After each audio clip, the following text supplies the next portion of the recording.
Hey guys, Tammy here. I was working on my peppers for a separate project that I'm going to be actually using these for because these still have some green ones in it, and I'll share that project later on. I've got a project I'm doing for Christmas, so I don't really want to show that yet.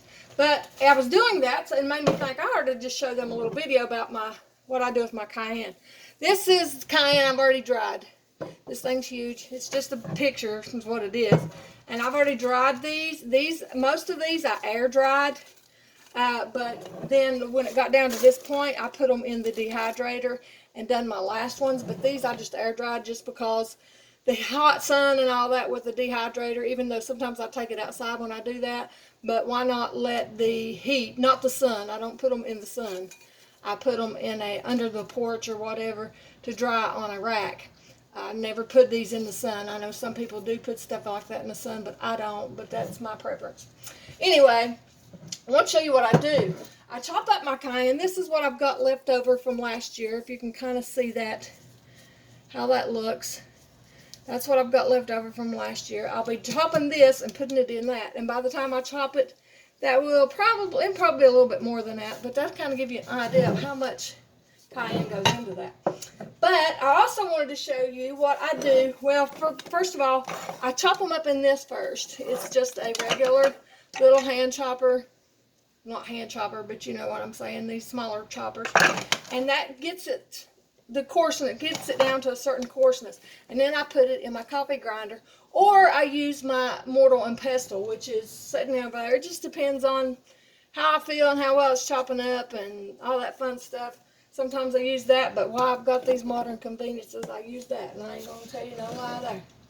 But then after that, and this is where I started doing, I thought I ought to share that. I don't like to waste if I can help it at all, and I usually put stuff like this that I can't figure out another reason for in my compost.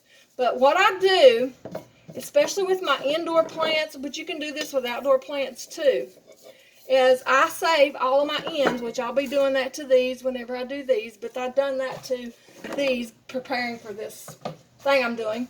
And I put them in there and I fill it up with water, whatever container I'm using. Fill it up with water well, I'm sorry, 3/4 of water and a little bit of vinegar.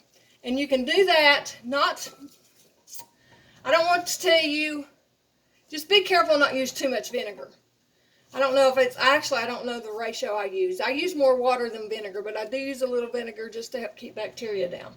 But I'll let that sit in a cool, dark place for, at least 6 weeks. Sometimes I've even done it longer when I do it in the winter like this, just because it's winter and I'm not really going to be using it that much until I start doing my seedlings. If I do my seedlings, plant my seeds in the house, a lot of times you might get mites.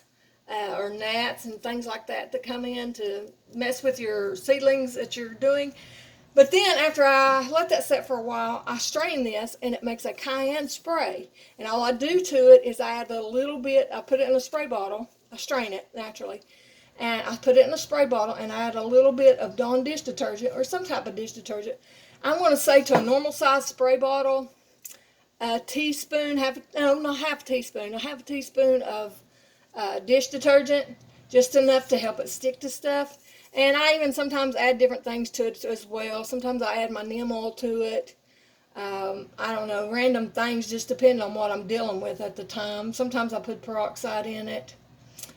Most of the time I don't put peroxide in my pepper spray, but sometimes I will use my neem and peroxide together. So that just give you an idea. I wanted to give you an idea. I didn't mean to keep rattling with that. So I wanted to share that with you. Got my field peas all, but there's still some in the garden that's drying on the vine, and I still ain't got all them shelled out. But that's the majority of them right there. And I always dry those just because, especially now, because it's getting harder to get canning jars and stuff like that. I dry as much as I can possibly dry. I've got 2 dehydrators. One's a commercial dehydrator, so it holds a whole lot more than the smaller one does. And then this was some apples, but I wanted to tell you something I do with my apples.